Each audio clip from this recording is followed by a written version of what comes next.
দেখেন, শুরুর দিকে আমরা যখন আসিফ নজরুলের ব্যাপারে কথা বললাম, হুম। আমি আসিফ নজরুলের ব্যাপারে কথা বলার পরে এই আসিফ সবার আগে এসে আসিফ নজরুলের পাশে দাঁড়াইলো, কিচ্ছু বলি নাই, হজম করেছে। আজকে আপনি আপনার বইতে লিখেছেন ক্যান্টনমেন্টে আপনি জানেন হাসনাত গিয়েছে, হাসনাত বলেছে না যায় নাই সে, আপনি গিয়েছেন। এখন আমরা কোনটা? ক্যান্টনমেন্টে কিছু একটা ঘটেছিল, আমি বলেছিলাম যে ডক্টর ইউনুসকে প্রধান উপদেষ্টা বানাইতে চায় না, আসিফ নজরুলকে বানাইতে চাইছিল। এখন তো আপনারা স্বীকার করছেন, এতদিন স্বীকার করেন নাই কেন? এতদিন স্বীকার করা উচিত ছিল। তাইলে তো আসিফ নজরুল, আসিফ আসিফ আজকে যায় মানুষের কাছে যায় বলে যে সে তার আসিফ নজরুলের সাথে তার সম্পর্ক ভালো নাই, ইলিয়াস ভাই কেন আমার পেছনে লাগলো। আরে ভাই, আপনার সাথে ভালো সম্পর্ক না আমি কেমনে বুঝবো? আপনি প্রথম আলোর নিয়ে আমার আমার আমার আমার যে রক্তের ভেতরে এন্টি ইন্ডিয়ান যে সেন্টিমেন্ট আমার ভেতরে কাজ করে, তার সবচাইতে বাংলাদেশের প্রধান দোষর হলো গিয়া প্রথম আলো আর ডেইলি স্টার। আপনি সেই প্রথম আলোর কাছে যায় তারপরে আপনার বই ইয়ে করেন, আপনি আর জায়গা পান নাই কোথাও। আপনার পক্ষে কথা বলবো কেমনে? আমরা তো বলতে চাই একটা দল দরকার ছিল যারা কিনা রাজনৈতিক শক্তির বাইরে গিয়া বাংলাদেশটাকে একটা সুন্দর জায়গায় নিয়ে যাবে। এই জন্য মানুষ জীবন দিয়েছিল, মানুষ আপনাদেরকে ব্ল্যাঙ্ক সাপোর্ট দিয়ে দিয়েছিল যে যা মনে চায় করেন, যত বছর প্রয়োজন হয় করেন। আপনারা তো এই ডক্টর মোহাম্মদ ইউনূসকেই রাখতে চান নাই, তার মানে আসিফ নজরুলকে রাখতে চেয়েছিলেন। কে চেয়েছিল? কেন চেয়েছিল? তারা কি এখনো আছে আসিফ নজরুলের সাথে? তাহলে থাকলে তারা কারা? ক্যান্টনমেন্টের সেই অংশটাকে আমাদের সামনে তুলে ধরতে হবে। ক্যান্টনমেন্টের সেদিন কি হয়েছিল সেটা আমি খুঁজে বার করা খুব জরুরি। ইলিয়াস, আমি আমি আসতেছে একটা বিষয় একটু দেখাতে চাই দাদা। ধরেন এই যে নতুন দল গঠন, এই হাসনাতের এই স্ট্যাটাসের পরে আজকে আমি আসিফ মাহমুদের একটা ভিডিও ক্লিপ দেখলাম। আমি ওই ক্লিপটা দেখে একটু আলোচনায় আসতে চাই। এটা ইলিয়াসের বক্তব্যের সঙ্গে প্রাসঙ্গিক। আমি জাস্ট একটু দেখাতে চাই। প্রধানের দিক থেকে মূল ভেটোটা ছিল যে ডক্টর মোহাম্মদ ইউনুস কেন, why not any other person. Doctor Mohammad Yunus নামে মামলা আছে, তিনি একজন কনভিক্টেড পার্সন। একজন কনভিক্টেড পার্সন আসলে কিভাবে একটা দেশের প্রধান উপদেষ্টা হতে পারে? আওয়ামী লীগ একটা লোককে একেবারেই দেখতে পাচ্ছে না, এবং বাংলাদেশে তো আলটিমেটলি 30-40% পিপল আওয়ামী লীগকে সাপোর্ট করে। এই 30-40% পিপলের মতামতের বিরুদ্ধে গিয়ে একটা লোককে প্রধান উপদেষ্টা করা উচিত? সেনা প্রধান লাস্ট আমাদেরকে বলেছিল যে আমি বুকে পাথর চাপা দিয়ে এই সিদ্ধান্তটা মেনে নিচ্ছি। তো এই যে আমরা জানতাম যে জেনারেল ওয়াকার ইউনুস সাহেবকে চায় নাই, জেনারেল ওয়াকার চাইছিল ইউনুস সাহেব কনভিক্টেড, জেনারেল ওয়াকারের পছন্দ সম্ভবত আসিফ নজরুল বা অন্য কেউ ছিল। তো এই মুহূর্তে ধরেন হাসনাতের স্ট্যাটাস, এই আসিফ মাহমুদের এই বক্তব্য বা সবকিছু মিলিয়ে নতুন যে রাজনৈতিক মেরুকরণ বা সমীকরণ কি হতে যাচ্ছে আপনি কি মনে করেন? বা পরিস্থিতি যা দেখছি ওয়াকার সাহেবকে হয়তো সরে যেতে হবে এমন একটা পরিস্থিতি, কিন্তু তো পিনাকিদা আপনি কি মনে করতেছেন? আমি সব একসাথে আসতেছে কিন্তু না, আমি আমি এইখানে এখন আমি আসলে একটু কনক্লুসিভ জায়গায় যেতে চাই যে এখন আসলে কি করা উচিত। মানে আমাকে অনেকে বলে যে দাদা কোন দিকে যাচ্ছে দেশ, কি হবে না হবে। আমি বলি যে দেখেন দেশের অবস্থা এমন ভোলাটাই, প্রত্যেক মুহূর্তে প্রত্যেক দিন চেঞ্জ হচ্ছে। এখানে কিছু প্রেডিক্ট করা যায় না, এখানে আপনাকে নেভিগেট করতে হবে। এখানে প্রেডিক্ট করতে পারবেন না, নেভিগেট করতে হবে। সো নেভিগেট কে করবে? নেভিগেট করার যারা অ্যাক্টর আছে তারাই নেভিগেট করবে। রাজনৈতিক দলগুলো করবে, সোশ্যাল ইনফ্লুয়েন্সাররা করবে, রাজনীতির অ্যাক্টিভিস্টরা করবে, সরকার করবে, এই ব্যুরোক্রেসি করবে, এরা মিলে সবাই নেভিগেট করবে। সো এই নেভিগেশনে আসলে কে জিতবে এই এই ইয়েতে? এই প্রশ্নটা চলে আসে যে এইটাতে কি আর্মি জিতবে, এটাতে কি ব্যুরোক্রেসি জিতবে, এটা থেকে ইন্ডিয়া জিতবে? এখানে উত্তর ভেরি সিম্পল। এখানে জনতা যার পক্ষে থাকবে, যাদের পক্ষে থাকবে তারাই জিতবে। হ্যাঁ, আর জনতা তাদেরই পক্ষে থাকবে যারা ন্যায় এবং ইনসাফের পক্ষে থাকবে। তাহলে এখানে প্রশ্নটা হচ্ছে যে ন্যায় এবং ইনসাফের পক্ষে কারা আছে। আমি এইখানে বিনয়ের সাথে প্রফেসর ইউনূসের এই ম্যানেজমেন্ট স্টাইলটা একটু সমালোচনা করতে চাই। যেমন ধরেন প্রফেসর ইউনূসের তো আর্মি চিফকে ডেকে জিজ্ঞেস করা উচিত ছিল যে আচ্ছা আপনি যে বিক্রম মিশ্রের সাথে দেখা করলেন, আপনি কার পারমিশনে দেখো তার সাথে কথা বলতেছে? ইভেন ধরেন হাসনাতের সাথেই বা কথা বলতেছে, কোন ক্যাপাসিটিতে কথা বলতেছে? হাসনাত একজন পলিটিক্যাল লিডার, তাই না? মানে আর্মি চিফের বাসায় যে হাসনাত এরকম পলিটিক্যাল লিডাররা কথা বলবে? এটা বলতে দেবো আমরা? মানে এইটা প্রফেসর ইউনূসের পারমিশন নিছে? তো প্রফেসর ইউনূস কিভাবে ম্যানেজ করছেন? আমার ইয়ে হচ্ছে যে প্রফেসর ইউনূসকে ওনাকে ডাকতে হবে, ডেকে বলতে হবে যে আপনি যে এগুলো করছেন আপনি তো পারমিশন নেবেন না। এখন হইতে পারে প্রফেসর ইউনূস আর্মির সাথে সরাসরি ডিল করতে চান না, তো ফাইন, ওনার একজন বিশেষ সহকারী আছেন, একজন জেনারেল আছেন, উনি করুক, এটা ওনাকে দায়িত্ব দিয়ে দিন। কিন্তু আমরা তো এইভাবে ছেড়ে দিতে পারি না, আর্মিকে তো ফ্রি হ্যান্ড দিতে পারি না যে পলিটিক্সে সে একটা রোল রাখবে। নো ওয়ে, এটা আর্মির কাজ না। আর এখন ধরেন মানে আর্মি ডিপ্লয় করা হয়েছিল, একটা আইন শৃঙ্খলা পরিস্থিতি, একটা গ্যাঞ্জাম ট্যাঞ্জাম ছিল, এটি হয়েছে, এখন অনেক হয়েছে। এখন আর্মি ফিরে যাওয়া উচিত, ব্যারাকে ফিরে যাওয়া উচিত, আর্মির ইয়াং অফিসারদের ফিরে যাওয়া উচিত, সৈনিকদেরকে ফিরে যাওয়া উচিত অনেকগুলো কারণে। এক হচ্ছে এতদিন মাঠে থাকা উচিত না, 2 নাম্বার তারা ক্লান্ত, 3 নাম্বার তাদের প্রফেশনাল ট্রেনিং এর দরকার আছে। তোরে ভাই, আর্মিকে তো আমার ট্রাফিক পুলিশ আর এই মব পিটানোর কাজে লাগানোর দরকার নেই। তাকে দেশ রক্ষার কাজে লাগাবো, আমি তাকে ট্রেনিং দেবো, আমি তার স্কিল বাড়াবো, তাকে ক্যান্টনমেন্টে যে তার যুদ্ধবিদ্যা শেখাবো, আমি সে ক্যান্টনমেন্টে ফিরে যাই। আর্মিকে দ্রুত ক্যান্টনমেন্টে ফিরিয়ে নিয়ে যাওয়া হোক, এবং ফিরিয়ে নিয়ে যাতে তাদেরকে বিশ্রাম এবং তার পরবর্তী কাজের মধ্যে লিপ্ত করা হোক। এবং সেটার জন্য সিভিল প্রশাসনটা ফাংশনিং হতে পারতেছে না আর্মি, কারণ মনে করতেছে ও আচ্ছা আর্মি এসে তো এটা ট্যাকেল করবি, আমার তো এটা যাওয়ার দরকার নেই। এই জায়গাটাকে একটা খুবই স্ট্রিক্ট প্রফেসর ইউনূসকে একটা রোল নিতে হবে, যেন আর্মি কোনোভাবেই পলিটিক্স নিয়ে কোন ধরনের চিন্তা ভাবনাই না করে। এটা তো আর্মির কাজ না রে ভাই, এটা তো ওয়ার্কারের কাজ না। চেঞ্জ হচ্ছে না কিন্তু। তো এগুলো আলটিমেটলি ডক্টর ইউনূসকে একটা পর্যায়ে যে মেলাইন করবে, একটা পর্যায়ে ক্ষতিগ্রস্ত করবে। এখনো হয়তো উনি বুঝতে পারছেন না, বাট অলরেডি তার প্রসঙ্গে অনেক কথা আসছে যে উনি কেন এদেরকে নিয়ে রাখছেন, বসায় রাখছেন এই লাইবিলিটিস গুলো। তো কথা কিন্তু কেউ শুনতেছে না, আর্মিও শুনতেছে না, সরকারও শুনতেছে না। এই হচ্ছে গিয়ে আমাদের অবস্থা। তো এখন আপনার কি মনে হচ্ছে এই যে ধরেন হাসনাতের বক্তব্য বা আসিফের এই বক্তব্য সবকিছু মিলিয়ে কোনো পরিকল্পিত কোনো কিছু কি আপনার কাছে মনে হয় দাদা? মানে কেউ পরিকল্পনা করে এই ঘটনাগুলো ঘটাচ্ছে কিনা, মানে পরিকল্পনা করে একটা পর একটা ঘটনা এসে ধরেন জিনিসটাকে অন্য অন্য কোনো শেপে যাবে কিনা? ওই যে আমি যে বললাম যে প্রেডিক্ট করা মুশকিল, কারণ এখানে অনেকগুলো ইন্টারেস্ট গ্রুপ তো কাজ করছে। মানে এখানে ইন্ডিয়া কাজ করছে, এখানে র কাজ করছে, এইখানে মিলিটারি ব্যুরোক্রেসি কাজ করছে, এখানে জেনারেল পারপিট্রেটর জেনারেল যারা যারা গণহত্যা গুম খুনের সাথে যুক্ত ছিল তারা এখানে কাজ করছে, এখানে হাসিনা কাজ করছে, হাসিনার দলের লোকেরা কাজ করছে, তার ফান্ড ফাইন্যান্স কাজ করছে। হ্যাঁ, তো এই যে একটা কমপ্লেক্স এর মধ্যে আমরাও কাজ করছি। ডেফিনেটলি আমরা জনগণকে জানাচ্ছি, আমরা জনগণকে উদ্বুদ্ধ করছি, জনগণ আমাদের কথা শুনছে, এখানে আমাদেরও রোল আছে। সো এই যে মাল্টিপল ফ্যাক্টর যে কাজ করছে বিভিন্ন দিক থেকে, তো এটা ট্রাজেক্টরি কোন দিকে যাবে, মানে এটা কোন দিকে নিয়ে যাবে দেশটাকে, সেটা প্রেডিক্ট করা মুশকিল। কিন্তু আমি বলবো যে আমি তো প্রেডিক্ট করি না, আমি নেভিগেট করি। আমি এর মধ্যে দিয়ে হাল বেয়ে আমি এক জায়গায় যেতে চাই আর কি, এর মধ্যে দিয়ে ড্রাইভ করে আমি এক জায়গায় যেতে চাই। সো আমি ড্রাইভ করে যাব যেটা ন্যায় ইনসাফের পক্ষে, এবং আমরা সবাই থাকবো, জনগণকে আহ্বান জানাবো যেটা ন্যায় এবং ইনসাফ সেই জায়গায় থাকবেন। এবং আমি 4টা জিনিস বলছিলাম, কনকা মনে আছে কিনা, আমি আবার বলি সবাইকে। আমি 4টা জিনিস নিয়ে আমি কাজ করি, এবং আমি চাই এটা আমাদের জাতীয় ঐক্যের ভিত্তি হওয়া উচিত। নাম্বার 1, বাংলাদেশে আওয়ামী ফ্যাসিবাদ জীবনে ফিরবে না, আমরা ফিরতে দেব না। নাম্বার 2, বাংলাদেশে ভারতীয় আধিপত্যবাদ ফিরবে না, আমরা তাকে ফিরতে দেব না। নাম্বার 3, আমরা বাংলাদেশে একটা সাম্যের সমাজ চাই। নাম্বার 4, বাংলাদেশে আমরা একটা ইনসাফের সমাজ চাই। আমার চাওয়া এই সামান্য 4টা জিনিস, এই 4টার জন্য আমি জীবন দিয়ে দেব, এবং এইটাই আমার অন্যের সাথে ঐক্য করার ভিত্তি হবে। এবং আমি প্রফেসর ইউনূস সরকারকেও বলবো যে আপনার কাজের মধ্যে এই 4টার রিফ্লেকশন ঘটা। এবং আমি বিএনপি কে বলবো, জামাত ইসলামীকে বলবো, বাংলাদেশের সকল রাজনৈতিক দলকে বলবো যে এখন আপনারা বসে আসেন, আমরা একটা জাতীয় ঐক্য তৈরি করতে পারি কিনা। এই 4টা বেসিসের ভিতর আপনারা যদি কিছু অ্যাড করতে চান করতে পারেন, কিন্তু যত বেশি অ্যাড করবেন এটা কমপ্লেক্স হবে।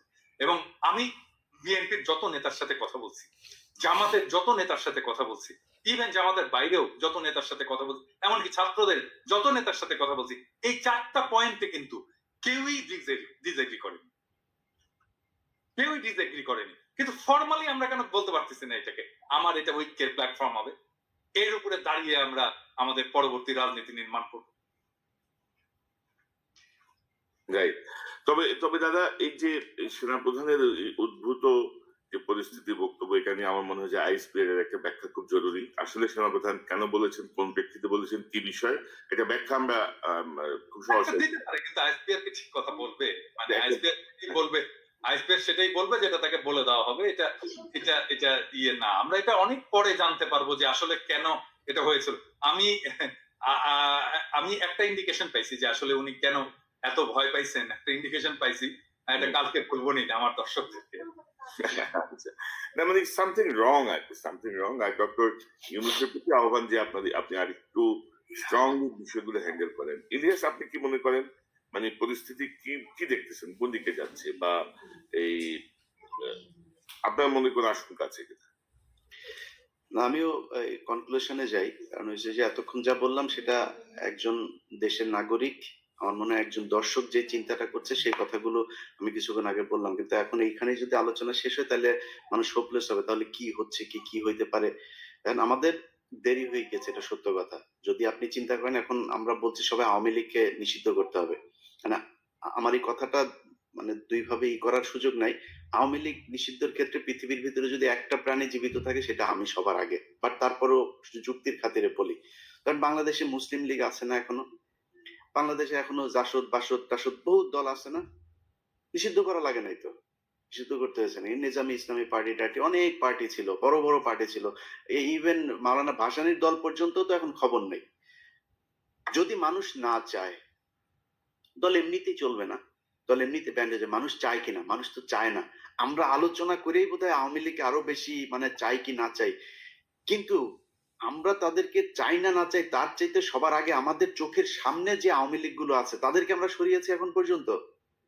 যদি আমি ক্যান্টনমেন্ট বাদও দেই, ক্যান্টনমেন্ট তো সুপার ক্লাস, এরা তো আবার সুপিরিয়র, এদেরকে নিয়ে তো কিছু বলা যাবে না। এরা তনুকে ধরে ধর্ষণ করে মারা ফেলছে, তনুরে মারার পরও ক্যান্টনমেন্টে সে ব্রিগেডিয়ারের বিরুদ্ধে এখন পর্যন্ত কোনো বিচার, নামও বলে নাই কেউ। আমি অনেক চেষ্টা করেছি তনুর পরিবারকে, তার পরিবারকে নানান ভাবে এই গোয়েন্দা সংস্থার লোকজন করেছে।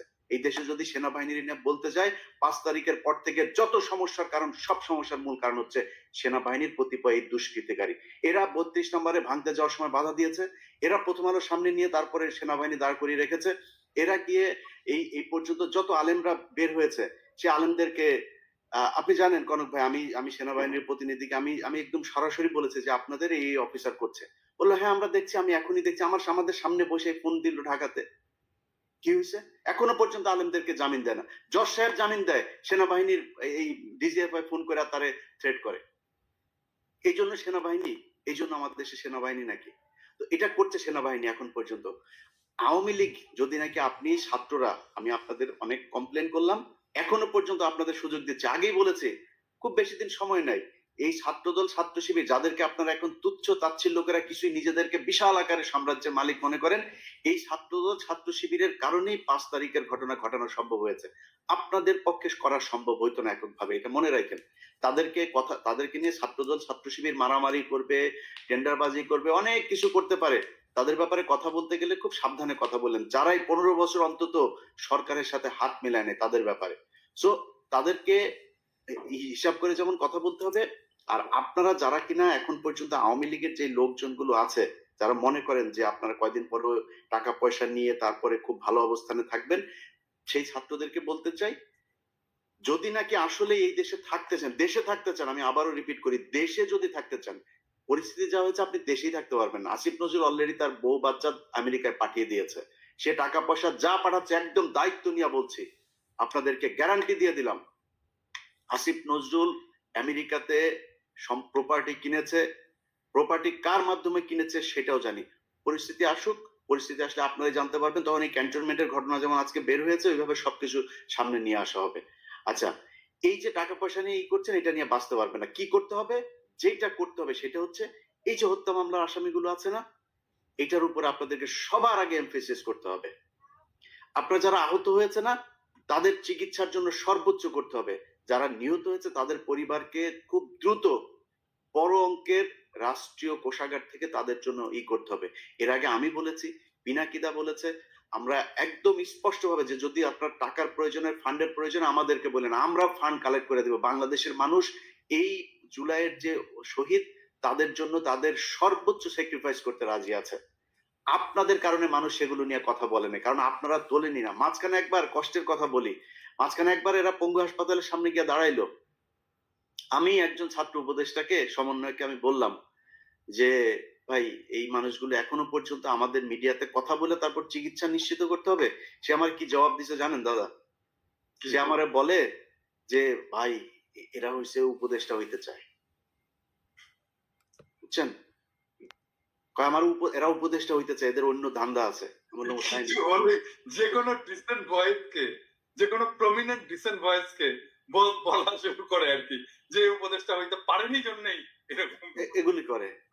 তো আমরা আমরা এই বিডিআর হত্যাকাণ্ড নিয়ে ধরেন যেই কাজগুলো করা হয়েছে সেনাবাহিনীর পক্ষ থেকে এখনো পর্যন্ত যেই কারণে বিভিন্ন জায়গায় তাদের লোকজন বিভিন্ন লোকজনকে থ্রেট করে, একজন আলেম তাকে জামিন দেওয়া হয়েছে 2000 আপনার মানে এখন থেকে 9 বছর আগে তারাবি নামাজ পড়ে সে যে বাড়িতে যাচ্ছে তারে ফলো করে করে তারপরে বাড়িতে ঢোকার সাথে সাথে তারে ধরে নিয়ে আসছে। 16 বছর বয়স একজন হাফেজ। আচ্ছা সরি, আমি ইলিয়াস এখানে একটু ইন্টারাপ্ট করি তোমাকে, কারণ এটা আমাদের ইন্টারনাল আলাপ, যেটা আমরা বাইরে বলিনি এখনো। আমি তোমাকে বলছিলাম যে যে আলেমদের যারা, আমি কিন্তু বেশ কিছু আলেমের মামলা ডিসমিস করার জন্য আমি নিজে ব্যক্তিগত উদ্যোগ নিয়ে এই কাজটা করছি, পিপিদের সাথে কথাবার্তা বলে। এবং এই লিস্টটা একটু প্লিজ করো তুমি। আমার সাথে কালকে রাতেই আমার সাথে আলেমদের একটা প্রতিনিধির মিটিং হবে। আপনি চাইলে আমি আপনাকে তাহলে সেখানে রাখতে পারি। আমাকে রাখো, লিস্টটা দাও। আমি নিজে আমি এখানে ভলান্টিয়ার করতে চাই এবং আমি ওনাদেরকে হেল্প করতে চাই। গ্রাউন্ড লেভেলে দরকার হলে আমি কথা বলে যেভাবে হোক এই ভুয়া মামলাগুলো থেকে তাদেরকে বের করে নিয়ে আসার আমি সর্বোচ্চ চেষ্টা করব। দাদা আমরা শোটা শেষ করে এই একটা 5 মিনিটের একটা মিটিং করে নেব। আমি যেটা বলতে চাচ্ছিলাম, গুরুত্বপূর্ণ দুটো পয়েন্ট বাদ পড়ে যাচ্ছে। শিরিন শারমিন চৌধুরী, আপনি জানেন যে ভুয়া পাসপোর্ট করতে যে মানে এক সেনাবাহিনীর কর্মকর্তার বাসায় তিনি আছেন, তার ব্যক্তিগত কর্মকর্তাকে দিয়ে প্রভাব খাটিয়ে তিনি তার পাসপোর্ট করতে চেয়েছিলেন। তার মানে শিরিন শারমিন চৌধুরী এখনো দেশে আছেন। আমি জানি যে আরাফাতও দেশে আছেন, আরাফাতও দেশে। আরো অনেক আওয়ামী লীগকে কিন্তু এই যে জেনারেল ওয়াকারের বিষয়ে গতকাল যে বক্তব্যটি আসলো তার মধ্যে বোঝা যাচ্ছে যে একটা গ্রুপকে এখানে পোষা হচ্ছে, মানে বিকল্প আওয়ামী লীগ বা নতুন আওয়ামী লীগ বা এরকম বিষয়টা নিয়ে। তো সেই জায়গাতে আসলে কি করণীয়, এই বিষয়টা একটু আমি তো ডাক্তার, হ্যাঁ, মানে এটা ভালো আওয়ামী লীগ যদি তৈরি করা যাইতো, তার চেয়ে ডাক্তাররা অনেক আগে গবেষণা করে বাইর করতে করার চেষ্টা করতো যে কি করলে গুয়ে গন্ধ হবে না। হ্যাঁ, তাহলে এটা এটা যেহেতু পাওয়া যায়নি, এটা যেহেতু পসিবল হয়নি, ভালো আওয়ামী লীগও তৈরি করতে পারবে কোনোদিনই না। আওয়ামী লীগ সবসময় ফ্যাসিস্ট হবে, কারণ আওয়ামী লীগ আসলেই একটা ফ্যাসিস্ট দল। তার কনস্টিটিউশন শুরু করে তার পলিটিক্স টোটালি ফ্যাসিস্ট। তো এই যে শিরিন শারমিন বা এই জাতীয় কিছু আওয়ামী লীগ নেতা, গুচ্ছ নেতা বসে বসে আরামাইশ করবে মানে এর মধ্যে অফিসার মেসে কনক ভাই, ওইটা না। আমি এই জায়গায় যেটা করতে হবে, ওই যেই মব শুরু হয়েছিল ছাত্রদের সামনে, এখন রাস্তা একটা অনেক ছাত্রদেরকে কোণঠাসা করে রাখা হয়েছে। ইভেন হাসনাত সার্জিসও এখন কোণঠাসা এই মাহফুজ আর আসিফদের কাছে। তারা এখন ক্ষমতার ভোগ করার মধ্যে আছে। প্রাইভেট ইউনিভার্সিটি, এই যে north south university, BRAC university, এই ইউনিভার্সিটি গুলোর কত ছেলে পেলে মারা গিয়েছে। একজন প্রতিনিধি আছে সেখানে। মাদ্রাসার স্টুডেন্টরা মারা গিয়েছে, তাদের কোনো প্রতিনিধি আছে? জামাত বিএনপির লোকজন মারা গিয়েছে, তাদের কোনো খবর আছে? মনে হচ্ছে এই আসিফ, নাহিদ আর মাহফুজ তিনজন মিলে বাংলাদেশ স্বাধীন করেছে। মাহফুজ কোন জায়গায় ছিল? মাহফুজ মাঠে কোথায় ছিল? আমরা এটা দেখতে চাই, ভিডিও ফুটেজ দেখতে চাই। মাহফুজ মাঠের কোন জায়গায় ছিল? সামনাসামনি সে ফাইট করেছে? কোথাও ছিল না। আচ্ছা, তিনি এখন মাস্টার মাইন্ড হয়ে গিয়েছেন। এখন এই যে জিনিসগুলো করা হয়েছে, আমি মনে করি আমার সাথে অনেকে যোগাযোগ করে প্রাইভেট ইউনিভার্সিটির, বিশেষ করে একটা বিশাল বড় গ্রুপ আছে। এই গ্রুপগুলো চায় তারা এদের ব্যাপারে, আমি বলি যে দেখেন ভাই, ওরা যেভাবে চালাচ্ছে চালাক, যেহেতু তারা 5 তারিখের একটা পক্ষ, আমি তাদের প্রতি একটা সফট কর্নার ছিল। কিন্তু আজকে বলছি, যারা যারা আছেন সবাইকে, ইভেন কি ভিপি নুরুল হক নূরের দল, তার কন্ট্রিবিউশন নাই এখানে আছে নাকি? নূরের কোনো কিছু আছে নাকি? আমি বলি ভাই, আমি আমার কথা বলি, আপনার কথা বলি, বলেন কষ্টের কথা আজকে বলি। আজকে যেহেতু আলোচনা এসছে নতুন করে, আমার নামে মামলা আছে, এই মামলাগুলো সরানো উচিত না? এমন কোন উপদেষ্টা কেউ ফোন করেছে আমাকে এখন পর্যন্ত যে ভাই কি হয়েছে, কোথায় আছে আপনার মামলা? আসিফ নজরুলের ওই নারী কেলেঙ্কারি করবো, তখন আসিফ নজরুল ফোন করে, ইলিয়াস আপনার কি কি আছে আমার একটু দেন। আরে বেটা, তোর কাছে আমার দেওয়া লাগবে কেন? তুই আগে চাইছিস আমার কাছে? আগে চাস নাই কেন?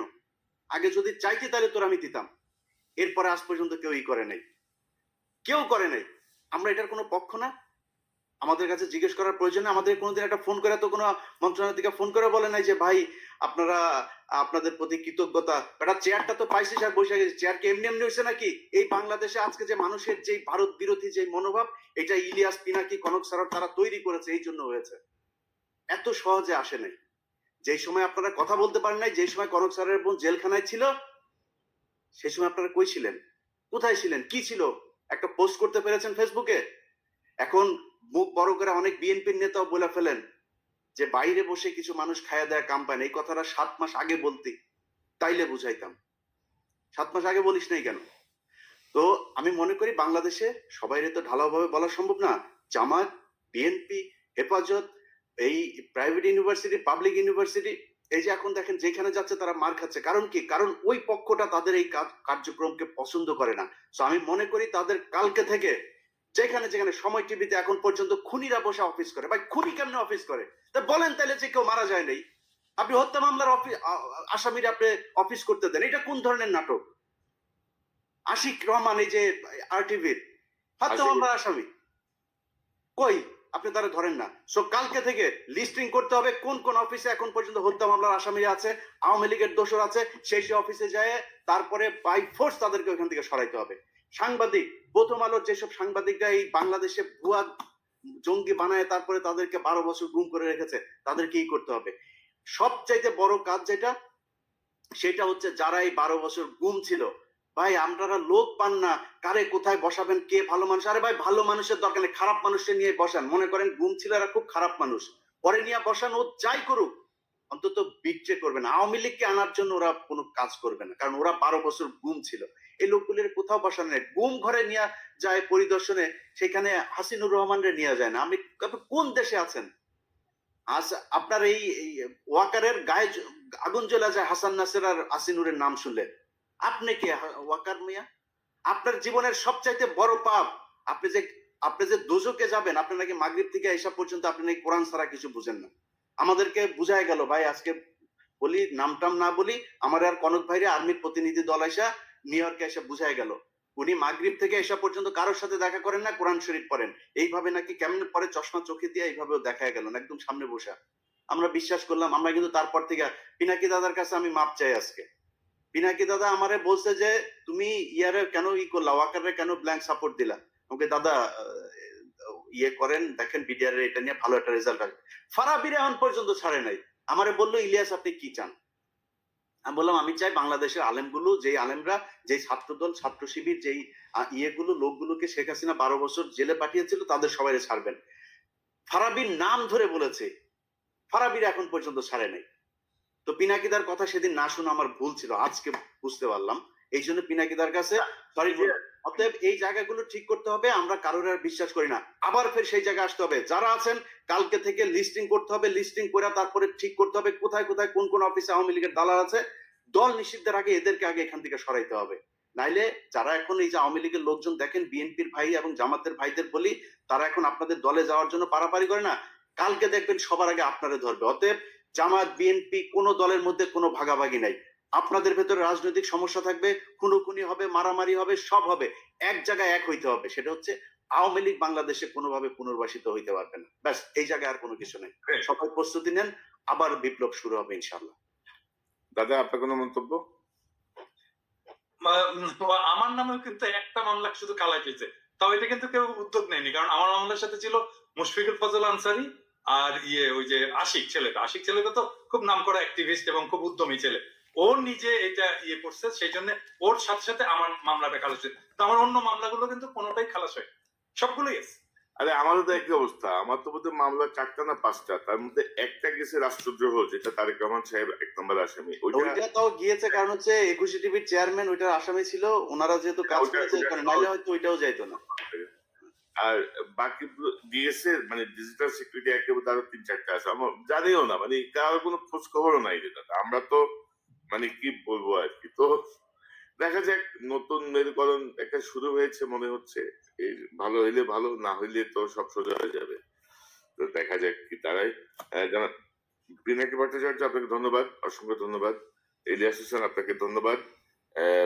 নিশ্চয়ই আমরা পর্যবেক্ষণে রাখি সামনের পরিস্থিতি কোন দিকে যায়, সে অনুযায়ী নিশ্চয়ই আমরা আমাদের আলোচনা বা বিশ্লেষণ করে ধরবো। ভাই একটা কথা বলতে চাই, এক লাইন, পিঠের চামড়া একটারও থাকবে না। যারা মনে করেন না যে এরে না ওরে, ওরে না এরে, আপনি টাকা পয়সা কামায়, মাহফুজ বলেন, নাহিদ বলেন, আসিফ বলেন, আওয়ামী লীগ যদি নাকি কোনোভাবে পুনর্বাসিত করেন, পিঠের চামড়া একটারও থাকবে না। ছাত্রদল ছাত্র শিবিরের সাথে অলরেডি তো গ্যাঞ্জাম শুরুই হয়েছে। সামনে ছাত্রলীগের আইনা, তারপরে ত্রিমুখী পিটানি খাবেন। টাকা পয়সা নিয়ে সারা জীবন ওই যে মইনিউ আর ফখরুদ্দিনের মতো যায় সারা জীবন এক জায়গায় বসে থাকতে পারবেন। আমি বিনা কনক সারোয়ার, আমরা কিন্তু বাইরে থাকলেও মানুষ ডাকে, ভাই আসেন দেশে, আসেন না কেন, আমরা এখন দেশে যাইতে পারি, এটা সমস্যা নেই। আসিফ নজরুলের বাপের ক্ষমতা নাই, দেশে গেলে আমার মামলায় আমার আটক করে নিয়ে যাবে। কিন্তু আপনাদের জীবনে কিন্তু যাইতেও দিবেন, কেউই যাইতে দিবেন, কেউই ডাকবে না আপনারে। সো সাবধান, একবারও থাকবে না, সবাই সাবধান থাকেন। ইলিয়াস, তোমাদের সাথে দেখা দেখা করতে আসতো তো আমার সাথে আসেন না কেন? বললেন না কেন যে দাদার সাথে কথা বলেন না কেন? কি ডরাই? আমার এখানে আসার দাদা এই আমাদের তাদের সাথে আমরা প্রমিস করেছি যে আমরা আপনাদের এই বিষয়গুলো, এই আপনার নামটাম কারা কাদের সাথে কি মিটিং হয়েছে এগুলো নিয়ে আলোচনা করবো। তারপরে বলি কারণটা কি। কারণটা হচ্ছে আমি যে বিডিআর এর কাজটা করছিলাম, এই বিডিআর এর এই বিষয়টা নিয়েই তাদের যুক্তি দেখেন, সেনাবাহিনীর যুক্তি শোনেন। যুক্তি হচ্ছে কনক সারোয়ার, ইলিয়াস হোসাইন, পিনাকি ভট্টাচার্য, আপনাদের এই দেশের অসামান্য অবদান, আপনাদেরকে যথাযোগ্য সম্মাননা দিয়ে দেশে আনা হবে, আপনারা আপনাদের সম্মান দেওয়া উচিত আমাদের। আচ্ছা, এখন কি করতে হবে? সেনাবাহিনী নিয়ে ই করা যাবে না, বিডিআর নিয়ে ই করা যাবে না। বিডিআর নিয়ে কি হয়েছে? বিডিআর নিয়ে করলে নাকি এটা নাকি সেনাবাহিনীর সুনাম ক্ষুণ্ণ হবে। 1 2 নাম্বার পয়েন্ট হচ্ছে এখানে অনেক মহিলা রেপ হয়েছে, এদের নাম প্রকাশ পেয়ে যাবে। কত লেম একটা যুক্তি, আপনি চিন্তা করেন, এটা হয়ে যাবে। তো আমি বলেছি যে আপনি আমরা পৃথিবীতে এখন পর্যন্ত, আমি তো সাংবাদিকতায় যতটুকু আমার প্রশিক্ষণ নেওয়া হয়েছে, আমি তো কোথাও শুনি নাই যে কোনো রেপ বা কোনো নারীর নাম কোনো গণমাধ্যম প্রকাশ করতে পারে, আনলেস শি ইজ ডেথ। মারা যাওয়ার পরে আপনি তার নাম প্রকাশ করা যাবে, কিন্তু মারা যাওয়ার আগ পর্যন্ত আমরা তার নাম, ছবি কোনো কিছু প্রকাশ করি না। আমরা বলবো কেন? এটা গোপন একটা তদন্ত হবে, কারা কারা করেছে। যেই যে বিডিআর এর সৈনিকরা ধর্ষণ করেছে তাদের ফাঁসি দিয়ে দিবেন, যারা ছাড়া পেয়েছে তাদেরকেও ধরবেন, যারা সাক্ষীদের ভেতর অনেকে ক্রিমিনাল আছে তাদেরকে ধরবেন, ধরে নিয়ে তাদের ফাঁসি দিবেন। আমি তো না করি না, আমি বিচার চাই, বরং আপনাদের চাইতে বেশি বিচার চাই আমি। সো আপনারা করেন এই যুক্তিতে বিডিআর এর নিয়ে কাজ করতে না। তো আমি বিডিআর এর প্রোগ্রামটা করেছি অনেক সেন্সর করে দাদা। এইটারে নিয়ে যদি আসল কথা যদি বের করা যায়, তাহলে সেনাবাহিনী যারা মারা গিয়েছে তাদের মধ্যে অনেকের পোলাপানের মান সম্মান নিয়ে রাস্তায় বার হইতে পারবে না। যাদেরকে আমরা শহীদ বলি, এদের মধ্যেও 2-4 জন আছে যাদের পোলাপান রাস্তাঘাটে বের হইতে পারবে না মান সম্মান নিয়ে। সব দোষ বিডিআর এর এখানে দিয়া, এবং ওই যে এটা শুনি নাই দেখেই কিন্তু তার পরের দিনই কিন্তু ওই সেনাপ্রধান বলেছে ফুল স্টপ। আমাদের ওই মিটিং এর পরের দিনই কিন্তু ফুল স্টপ। 24 তারিখের ঘটনা, তাই? হ্যাঁ, মিটিং এর পরের দিনই ফুল স্টপ। মানে আমি একটা বিষয় বলি যে তারা দেখেন যে বিডিআর বা সেনাবাহিনীর সম্মান, এই যে নতুন যে কমিশনের যে সে অনুযায়ী হাসিনা যে বিচার করে গেছে, সেই বিচারে কিন্তু কমিশন হাত দিতে পারবে না। ওই বিচার কিন্তু বহাল, কিন্তু ওই আইন বহাল, ওই বিচার বহাল, তদন্ত বহাল, সবই বহাল। ওইটা একটা চ্যাপ্টার। কমিশনের হচ্ছে সেকেন্ড চ্যাপ্টার। কমিশনকে দেখে ইন্টারফেয়ার করতে পারবে না। তো এখানে তো বোঝা যায় যে বিডিআর এর জায়গাটা রিয়েলি উন্মোচন হোক, এটা বর্তমান সময়ে অনেকে চাচ্ছে না। তো আমার মনে হয় যে আমরা আজকে আর বড় না করি। আমি একটা সেন্টেন্স একটু বলতে চাই, একটা সেন্টেন্স বাংলাদেশের সমস্ত রাজনৈতিক দলগুলোকে, যে ভাই উত্তর পাড়ার সাথে ঘুটু করা বন্ধ করেন, ওখানে যাওয়া বন্ধ করেন। আপনারা যদি যান, কে কে যাচ্ছেন ধরবো একটা করে, আর একেবারে কচ্ছপের কামড় দিয়ে কিন্তু ধরবো। উত্তর পাড়ার সাথে পলিটিক্যাল পার্টির কোন ধরনের কোন আলোচনা চলবে না আজকে থেকে। এবং এটা নিয়ে তত্ত্বাবধায়ক সরকারেরও এটা একটা উদ্যোগ নেওয়া উচিত, যেন এইখানে এইটাই শুরু করে। একবার হলো এই এমবেসি গুলোতে যে ধর্ণা দেওয়া, আবার শুরু হয়েছে উত্তর পাড়াতে যে ধর্ণা। জনগণের কাছে যাও রে ভাই, জনগণের কাছে যাও, ওইটাই রাজনীতি। ওর জন্যই রাজনীতি করো, উত্তর পাড়ার জন্য করো না। আর এমবেসি একটা জিনিস দাদা, সেটা হচ্ছে যে আমরা এই আলোচনা হয়তো সেনাবাহিনীর কষ্ট হইতে পারে যে আমরা সেনাবাহিনীর বিরুদ্ধে, আমরা সেনাবাহিনীকে এই দেশের রক্ষক মনে করি। আমরা তাদেরকে তাদের সম্মানের জায়গায় দেখতে চাই। সেনাবাহিনীর মিডল, তারপরে জুনিয়র যারা যারা আছে, তারা প্রচন্ড দেশপ্রেমিক। বাংলাদেশের প্রতিটা সৈনিক দেশপ্রেমিক। তারা জুনিয়র অফিসার, তারা আমাদের ভাই, তাদের বিরুদ্ধে আমাদের কোনো অভিযোগ। এবং আপনাদের কাছে আমাদের অনুরোধ থাকবে যে কোনো পরিস্থিতিতে এই আওয়ামী লীগের রেখে যাওয়া জেনারেলরা যদি নাকি কোনো ধরনের কিছু করার চেষ্টা করে, আপনারা রুখে দাঁড়াবেন। আপনাদের সাথে আমরা আছি, বাংলাদেশের মানুষ আপনাদের সাথে আছে।